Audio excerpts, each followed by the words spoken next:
Hello everyone. चलिए आज के पाठ को शुरू करते हैं। 2 दिन हो गए हैं उस घटना को हुए।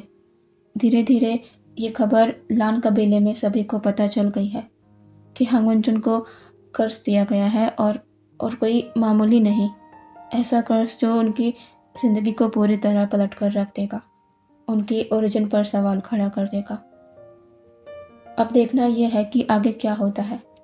क्या हांगवंचुन किसी मेल से विवाह करेंगे या फिर वो हमेशा के लिए अपनी पहचान खो देंगे? सभी के मन में यही सवाल है। लानवांगजी 2 दिन से अपने क्वार्टर में ही है। वो जिंगसे से बाहर नहीं आया। वो अभी तक इसे एक्सेप्ट नहीं कर पा रहा कि उसे किसी ने कर्ज दिया है, और वो भी ऐसा कर्ज जिसके साथ जीना आसानी से एक्सेप्टेबल नहीं है। वो भी उस इंसान के लिए जो लोगों में रिस्पेक्टेड है। उसकी एक अलग ही छवि है लोगों की आंखों में, राइटिजियस, नोबल, एक्सट्रीमली पावरफुल। लेकिन इस एक कर्ज ने सब कुछ पलट कर रख दिया। लानवांगजी को एक ऐसे मोड़ पर खड़ा कर दिया जहां ना वो इस कर्ज के एकमात्र उपाय को स्वीकार कर सकता है, ना ही अपने अंदर के बदलाव के साथ अपनी ज़िंदगी जी सकता है। वो समझ नहीं पा रहा उसे क्या करना चाहिए। उतना ही परेशान लांशचेन और लांचरेन भी है। उनके पास बस 2 महीने हैं। अगर उन्होंने 2 महीने के अंदर कुछ नहीं किया तो वो अपने क्लान के प्राइड हांगवंचुन को खो देंगे, और ये लान क्लान के लिए बहुत ही निंदनीय होगा। लान क्लान पर एक कलंक की तरह होगा, और लांचरेन किसी भी हालत में ऐसा नहीं होने देंगे। लांचरेन ये बात लांशचेन से भी करते हैं।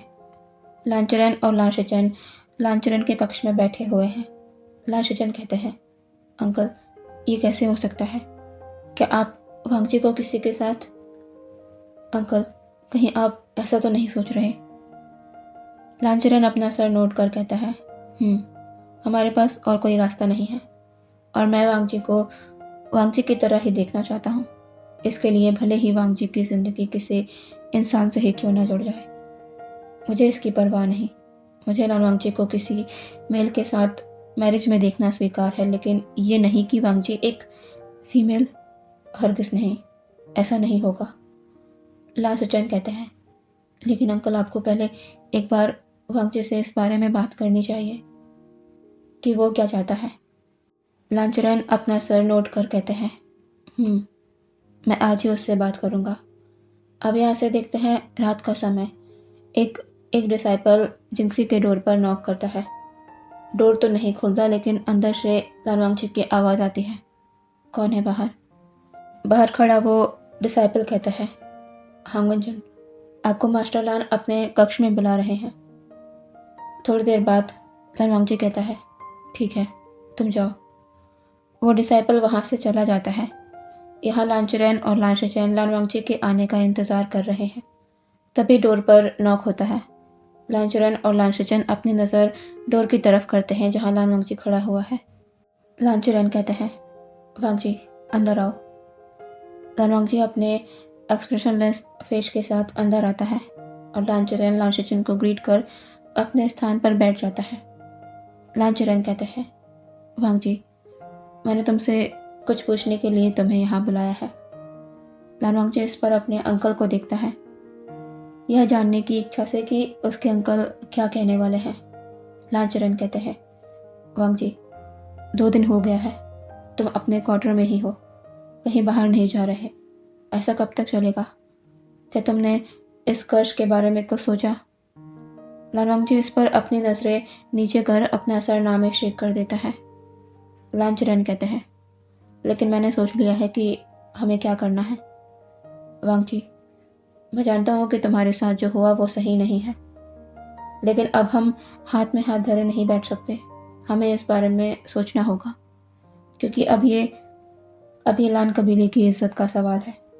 धीरे धीरे ये खबर हर तरफ फैलने लगी है। इसीलिए मैंने फैसला लिया है कि मैं जल्द से जल्द तुम्हारे लिए एक मेल पार्टनर की तलाश करूँगा जो तुमसे वेडिंग कर सके, जिसकी खबर मैं हर कबीले के राजकुमारों को भेजने वाला हूँ। कोई ना कोई तुमसे वेडिंग के लिए ज़रूर हाँ करेगा। मैं इस कर्ज को तोड़ना चाहता हूँ, क्योंकि मैं नहीं चाहता कि लोग तुम्हें उस नज़र से देखें जो तुम थे ही नहीं।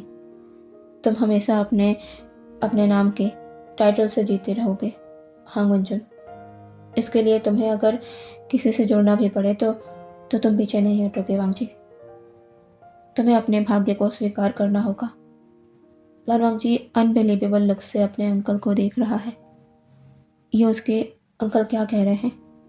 वो उसकी वेडिंग किसी भी राजकुमार से तैयार कराने को तैयार है। लान वांग जी कहता है, अंकल आप ये क्या कह रहे हैं? लान चरेन कहते हैं, वांग जी, मुझे पता है तुम्हारे लिए ये जो सब कुछ हो रहा है उसे एकदम से स्वीकार करना मुश्किल है, पर आज नहीं तो कल तुम्हें इस हकीकत को मानना पड़ेगा। लान वांग जी कहता है, अंकल मैं किसी से भी वेडिंग नहीं करूँगा। अगर ये मेरा भाग्य है भी तो मैं इसे स्वीकार करता हूँ, लेकिन मैं किसी को भी अपनी ज़िंदगी में शामिल नहीं करूँगा। और रही बात कबीले की इज्जत की और हांग वंचुन नाम की, तो मैं कबीला छोड़ दूँगा, गुस्सों से कहीं दूर चला जाऊँगा, अपनी अलग पहचान के साथ अपना जीवन जीऊँगा। मुझे ये मंजूर है, लेकिन किसी को भी अपने साथ जोड़ना मंजूर नहीं। अंकल मैं ये स्वीकार नहीं करूँगा। लान चरेन थोड़ी ऊंची आवाज़ में कहते हैं, वांग जी, मैं तुम्हें इसकी इजाज़त नहीं देता। तुम कबीले से बाहर नहीं जाओगे और वही करोगे जो मैं तुम्हारे लिए निर्धारित करूँगा। इससे ज़्यादा मैं और कुछ नहीं सुनना चाहता। तुम दोनों अब अपने अपने कक्ष में जा सकते हो। लान शिचन कहते हैं, अंकल आपको एक बार। लान चरेन लान शिचन की बात को काट कहते हैं, शिचन, मैंने जो सोच लिया है अब बस वही होगा। मैं इस बार तुम्हारी भी नहीं सुनूंगा। लान वांग जी अपने अंकल को देख रहा है। वो वैसे ही अपनी परेशानियों से जूझ रहा है, अपने अंदर हो रहे चेंजेस को धीरे धीरे एक्सेप्ट कर रहा है, जिसके लिए उसे बहुत हिम्मत चाहिए, अपनों की सहानुभूति चाहिए, जिसकी उम्मीद उसने पहले कभी किसी से नहीं की। लेकिन अब उसके इमोशन अपोजिट होते जा रहे हैं।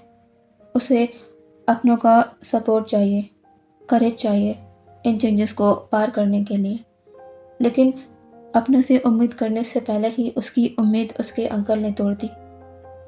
वो उसे वैसे स्वीकार नहीं कर रहे जैसे परिस्थितियाँ उसे बना रही हैं। उसके अंकल को बस हांग वंचुन चाहिए अपने कबीले के लिए। लान वांग जी के दिल में ये सोच तेज दर्द होता है।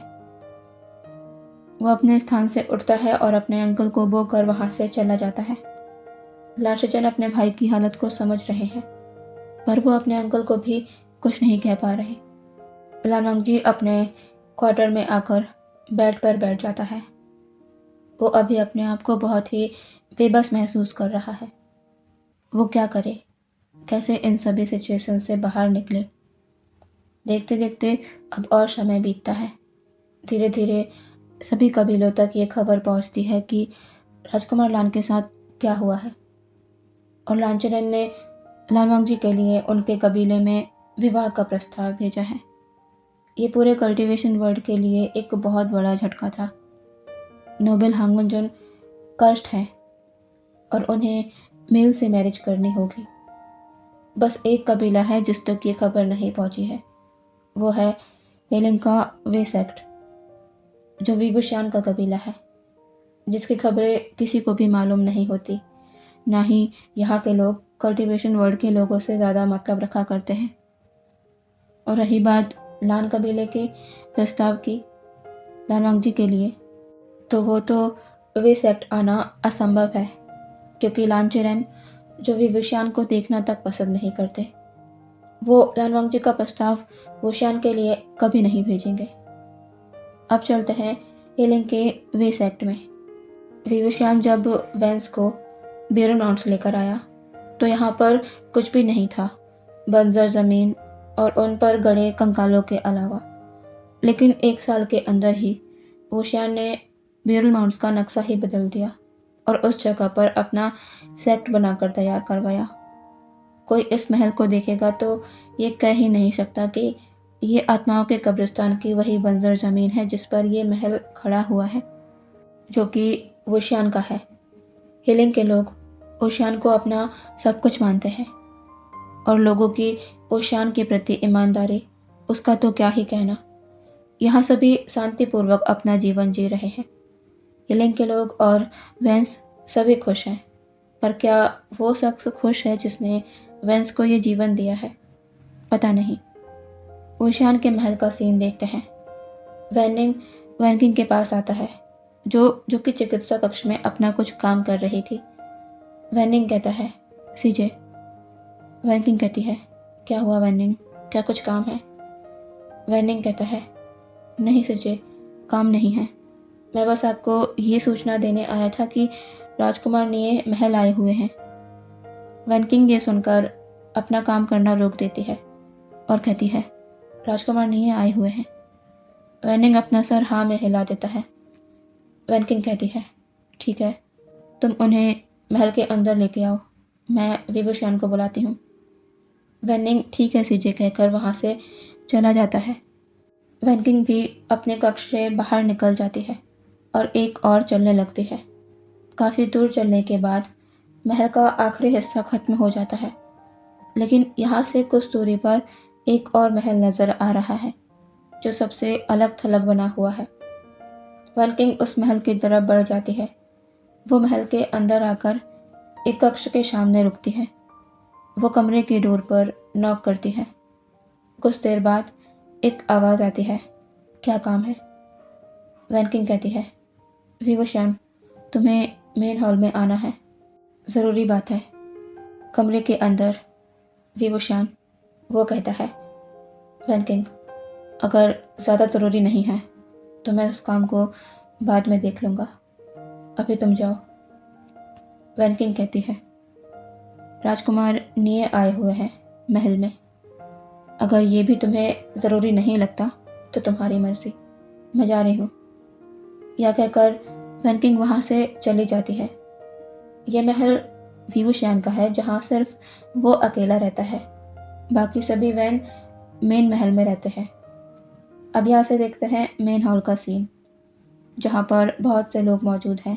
वैनकिंग, वैनिंग, ग्रैनी वैंग जो युआन के साथ है, नी हुईशांग और एक और वैनिंग के लगभग एज का यंग लड़का, वो भी वहाँ मौजूद है, जिसका नाम वैन फेंग है, जो वेंस में ही एक है और वैनिंग की तरह ओशियान का भरोसेमंद इंसान है।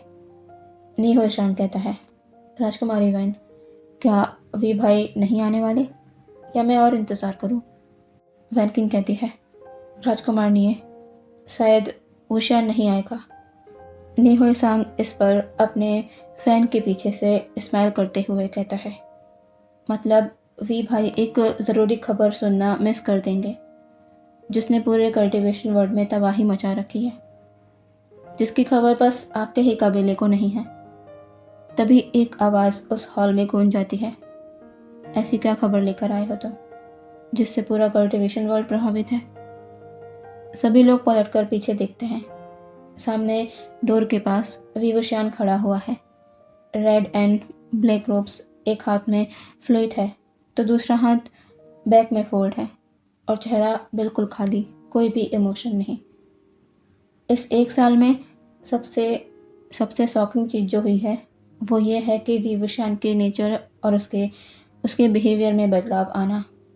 वो पहले वाला विवुशियान नहीं रहा, जिसकी बातें कभी ख़त्म ही नहीं होती थी, जो हर किसी के साथ काइंड और फ्रेंडली हुआ करता था। नहीं, ये विवुशियान पहले वाले विवुशियान जैसा नहीं है। ये यिलिंग पैट्रियार्क है, जो ज़्यादातर शांत रहता है, अकेले रहना पसंद करता है और लोगों से मिलना कम ही प्रेफर करता है। और उसकी स्माइल, वो तो जैसे कहीं गायब ही हो गई है। कोई नहीं समझ पाया वुशियान के नेचर में आए इस अचानक बदलाव का मतलब। वुशियान वहाँ आकर अपने थ्रोन पर बैठ जाता है और नी हुईशांग को देख कहता है, हुईशांग, क्या बात है, क्या हुआ है कल्टीवेशन वर्ल्ड में? नी हुईशांग वुशियान को वो कर कहता है, वी भाई, कल्टीवेशन वर्ल्ड में कुछ भी नहीं हुआ है। कल्टीवेशन वर्ल्ड तो शौक है, क्योंकि हुआ ही कुछ ऐसा है, वो भी लान कबीले में, हांगुनजुन को। वुशियान जो अपने चेहरे पर बिना भाव के वहाँ शांति से बैठा नी हुईशांग की बातों को सुन रहा था, कि वो क्या कहने वाला है, पर जैसे ही लान कबीला और लान वांगजी का जिक्र हुआ, ऊशियान के चेहरे के भाव अब स्थिर नहीं रहे। उसके चेहरे पर कुछ तो बदला था। वो कहता है, लान कबीला, क्या हुआ है लान कबीले में? नहीं, ऊशियान कहता है, वी भाई, मैं जो बताने वाला हूँ वो जानकर आप भी पूरे कल्टीवेशन वर्ल्ड के लोगों की तरह दंग रह जाएंगे। ऊशियान कहता है, नहीं होशांग, साफ साफ बताओ क्या हुआ है। नहीं होशांग कहता है, ठीक है बताता हूँ। यह कहकर नहीं होशांग लान कबीले में लान वांगजी के साथ जो कुछ भी हुआ है, कि कैसे उसे कर्ज लगा और उस खतरनाक कर्ज का एकमात्र उपाय क्या है, वो सब कुछ, जो भी कुछ हुआ वो सब कुछ बता देता है। जो सब जानकर वुशियान और बाकी सभी बहुत ही ज़्यादा शौक थे। वुशियान ने जब सुना कि लान वांगजी को कर्ज दिया गया है और उस कर्ज को नष्ट करने का उपाय क्या है, तो ये सुनकर वुशियान को ऐसा लगा जैसे कि वो सांस नहीं ले पा रहा, उसका दम घुट रहा है। वन किंग कहती है, इतना खतरनाक कर्ज ये किसने दिया होगा हांग वंजुन को? नहीं होशांग कहता है, इसके बारे में अभी कुछ भी पता नहीं है, लेकिन मास्टर लान ने सभी कबीलों के राजकुमारों के लिए प्रस्ताव भेजे हैं हांग वंजुन से मैरिज का। यहाँ तक कि हमारे निये कबीले में भी प्रस्ताव आया है गगा के लिए। पर मैंने सुना है अपने गुप्त सूत्रों से कि जिन कबीले का जिन जिसन सेक्ट लीडर जिनका भतीजा, वो हांग वंजुन से मैरिज के लिए बहुत ही उतावला है और वो लोग जल्द ही लान कबीला जाने वाले हैं लान वांगजी से मैरिज की बात करने। ये सुनकर ऊशियान की एक हाथ की मुट्ठी कस जाती है, उसकी पकड़ अपनी फ्लूट पर टाइट हो जाती है और उसके फॉरहेड की नसें भी उभर आई है। ऊशियान कहता है अपनी ठंडी आवाज़ में, क्या लांस ने ये पता लगाने की कोशिश नहीं की कि लांसान को ये कर्ज कैसे मिला? इसे छोड़ वो उसकी वेडिंग की बातें कर रहे हैं। ऊशियान ने ये बात बहुत ही कोल्डली कही थी, अपने सख्त लहजे में कही थी। नी होशांग कहता है, गगा से मुझे पता चला कि इसका कारण यह है कि मास्टर लान नहीं चाहते कि हांग वंजुन हमेशा उस कर्ज में अपनी ज़िंदगी बिताए, और मैंने ये भी सुना है कि हांग वंजुन की मर्जी के बिना मास्टर लान उनके लिए राजकुमारों की तलाश कर रहे हैं, वरना हांग वंजुन ने कह दिया था कि वो इसे अपना भाग्य समझकर अपनी ज़िंदगी इस कर्ज के साथ बिता देंगे, वो गुस्सों से कहीं दूर चले जाएंगे। पर मास्टर लान ने उन्हें इसके लिए साफ मना कर दिया। इसी कारण मास्टर लान जल्दी कर रहे हैं हांग वंजुन के विवाह के लिए। वुशियान ये सब अब और नहीं सुन सकता था। वो टाइटली अपनी आंखों को बंद करता है और बिना कुछ कहे वहाँ से चला जाता है। नी होशांग कहता है, ये भी भाई को क्या हुआ? ये अचानक से उठकर कहाँ चले गए? वैन किंग को इसका कारण पता है, पर वो कहती है, आप तो जानते हैं राजकुमार निये, वुशियान आजकल एकांत में रहना ज़्यादा पसंद करता है, आप उसके बारे में मत सोचिए। नी होशांग कहता है, ठीक है, अब मुझे भी आज्ञा दीजिए राजकुमारी वैन, मैं अगली बार आप सभी से मिलता हूँ किसी नई खबर के साथ। नी होशांग हिलिंग से चला जाता है। वो कल्टीवेशन वर्ल्ड की सारी खबरें चुपके से वुशियान तक पहुँचाता है, शुरू से ही। इसके बारे में किसी को भी कोई भी भनक नहीं है।